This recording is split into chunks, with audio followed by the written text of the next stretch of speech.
अरे भैया, जिन कॉकरोचों की उत्पत्ति ही फर्जी हुई है, ऐसे लोगों का साथ देने का तो छोड़ो, ऐसे लोगों से तो मैं बात करना भी पसंद नहीं करता हूँ।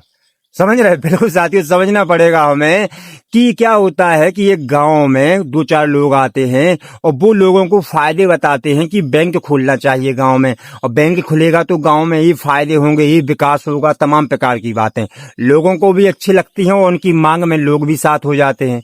समझ रहे? गांव में बैंक खुल जाता है, पूरे गांव के लोग बाग बैंक में अपना धन पैसा जमा कर देते हैं और वही लोग साथियों फिर उस बैंक को लूट कर चले जाते हैं। समझ रहे? कहने का मतलब मांग तो उन लोगों की बहुत अच्छी थी हमारे साथ में गांव के विकास के लिए, लेकिन उनकी हमारे साथ में जो मांगे थी, उस मांग के अलावा उनकी नीयत क्या थी वो जरूरी है। बैंक खोलना अच्छी बात था, लेकिन उनकी नीयत तो थी बैंक को लूटने की। समझ रहे? ऐसा ही मसला है साथियों, समझना पड़ेगा हमें कि एक नैरेटिव फैलाया गया कि एक जज साहब ने युवाओं को कॉकरोच कह दिया।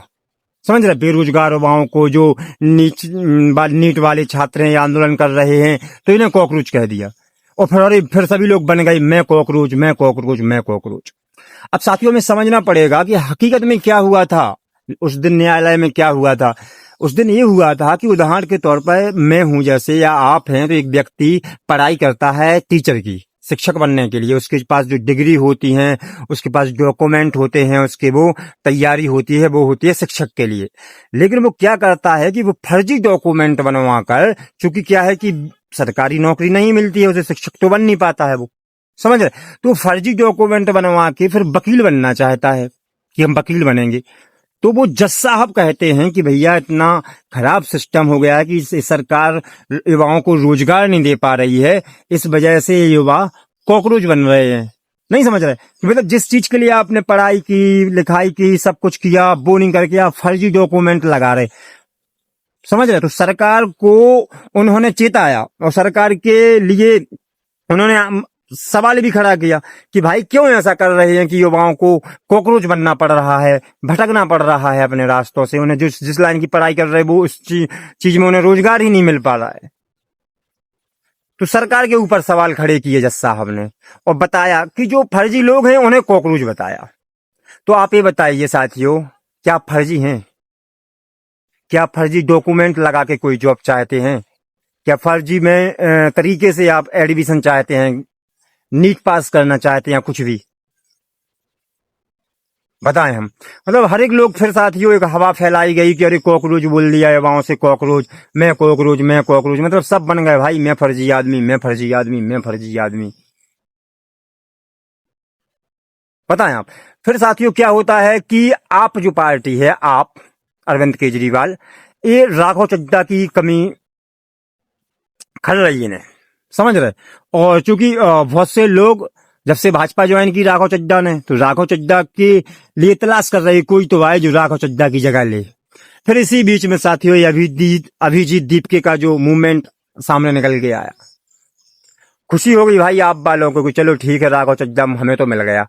अब साथियों इसमें क्या होता है कि जैसे ही वो भारत आए, और खुशी थी आप पार्टी में, लेकिन मोदी जी ने वांचुक जी को साथ में जोड़ दिया। यहां से भाजपा ने भी एंट्री ले ली।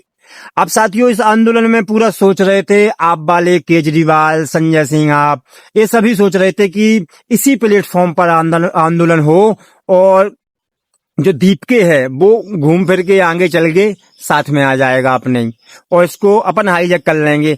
मतलब आपकी वजह से ही ये सब कुछ हो रहा है, आप पार्टी ही आंदोलन कर रही है, मुद्दा उठा रही है, ऐसा माहौल बनाने का प्रयास। समझ रहे? अब फिर क्या होता है साथियों की आंदोलन बढ़ जाता है, क्योंकि भाजपा को तो टेंशन है ही नहीं सरकार को, क्योंकि वांचुक जी हैं ही वहां पर, आंदोलन मैनेज कर लेंगे। अब विपक्ष में बट रहा भैया मसला ये। अब राहुल गांधी जी कर देते हैं आंदोलन अपना दूसरी जगह पर, तो अभिजीत दीपके भैया की ऐसा नहीं करो, अलग अलग जगह नहीं बांटो छात्रों के आंदोलन को। भैया क्यों नहीं बांट? तुम कौन होता है भाई सलाह देने वाला? ही कौन कहाँ आंदोलन करेगा? अपना करो भाई जैसा कर रहा है। संजय सिंह आप कहते हैं कि भाजपा, मोदी जी ने सीजेपी के आंदोलन को कमजोर करने के लिए राहुल गांधी को बैठा लिया। भैया छात्रों के लिए आए थे तो सीजेपी को कमजोर करने के लिए आप अलग अलग मतलब बट गए भाई। कौन क्रेडिट लेगा अब ये हो गया भाई कि आंदोलन किसका है आज की वर्तमान स्थिति में। और वहां मोदी जी ने तो मास्टर स्ट्रोक जो उनका था गेम वो कर ही दिया।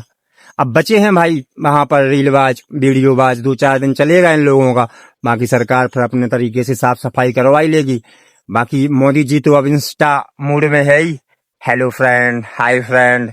तो शायद अब जंतर मंतर को वो रीलबाजों का अड्डा बना के जगह घोषित करवा दें भाई कि अब तो कहीं नहीं जाना है इन बेरोजगार युवाओं को, यहीं आओ, यहीं पर वीडियो बनाओ, चल रहा है चल रहे दो। बिल्कुल साथियों, आप लोगों को हमेशा भटकाया जाएगा, हमेशा आपके मुद्दों से, और आप लोग बस यही करते रहेंगे।